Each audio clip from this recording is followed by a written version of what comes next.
इंदिरा गांधी परिवार ने करा क्या है इस देश में जो आज हम खड़े हैं? क्यों खड़े हैं? मोदी बस। देखते हैं मोदी जी ने क्या किया। अभी मैं कुछ दिन पहले दिल्ली से अपनी सिटी आ रही थी। मैंने 3rd AC का टिकट लिया हुआ था। वेटिंग रूम था, लॉन्च था, जो किसी प्राइवेट संगठन को दिया जा चुका था। वो ऑलरेडी इंफ्रास्ट्रक्चर गवर्नमेंट ने ही बनाया था, लेकिन वो प्राइवेट को दे दिया जा चुका था। वो प्राइवेट संगठन क्या कर रहा था, हर घंटे हर पैसेंजर के 20 रुपये वो चार्ज कर रहा था। एट ए टाइम उस हॉल में 500 पैसेंजर्स थे और हर घंटे या तो वो बदल रहे थे या हर घंटे के हिसाब से वो चार्ज दे रहे थे। तो आप ये सोच सकते हैं कि वो संगठन पूरे दिन में कितना रुपये कमा रहा होगा और ये संगठन मोदी जी को कितना टैक्स दे रहा होगा। जो फैसिलिटी हमें पहले फ्री में मिलती थी, अब 2 घंटे लेट है आपकी ट्रेन, 4 घंटे लेट है, तो भी आपको हर घंटे के हिसाब से एक तो पे करना पड़ेगा, प्लेटफॉर्म टिकट देना पड़ेगा, ऊपर से आपको वेट भी करना पड़ेगा। ये है मोदी। मोदी ने क्या किया है? ये किया है। क्या ये पॉपो के पपीज़ बता सकते हैं इस प्राइवेटाइजेशन से किसको फ़ायदा है? और सबसे ज़्यादा नुकसान तो मिडिल क्लास का है, क्योंकि सबसे ज़्यादा टैक्स तो मिडिल क्लास को पे करना है। और इन अकल के दुश्मनों को मोदी चाहिए। अरे हमें चाहिए मोदी।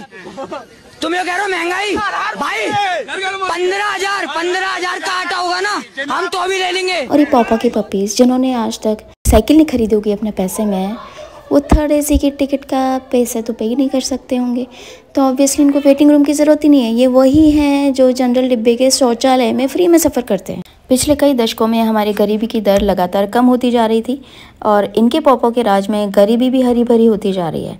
सबसे ज़्यादा गरीबी की दर कम थी 2017 में, वो भी कांग्रेस की पुरानी नीतियों की वजह से है। और इन पपीज़ को पॉपो क्यों चाहिए? G20 होस्ट करा, बोलो ना। तुम कह रहे हो मोदी ने किया क्या है? अमेरिका क्या कहता था? क्या हो तुम? आज हम कहते तू क्या है बे? हमें 2014 से पहले हमारी फौज इंतजार करती थी। अरे सर मर रहे हैं और ऑर्डर दे दो हमें, मर रहे हैं, हम क्या करें?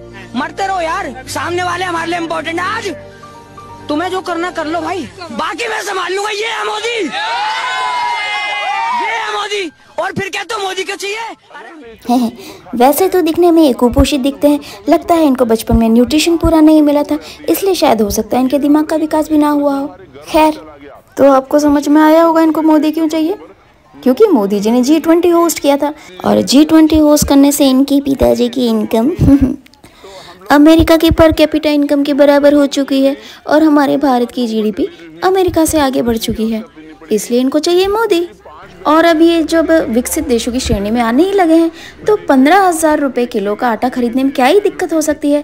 लेकिन मुझे तकलीफ़ होती है अगर मेरे मेहनत की कमाई का 1 रुपया भी अगर वो बर्बाद होता है, हमारे देश के इंफ्रास्ट्रक्चर के बजाय अगर वो पैसा प्रोपेगेंडा में खर्च किया जा रहा है, सरकारी गिराने में खर्च किया जा रहा है, पार्टी के प्रचार और खुद के प्रचार में खर्च किया जा रहा है, तो मुझे तकलीफ़ होती है।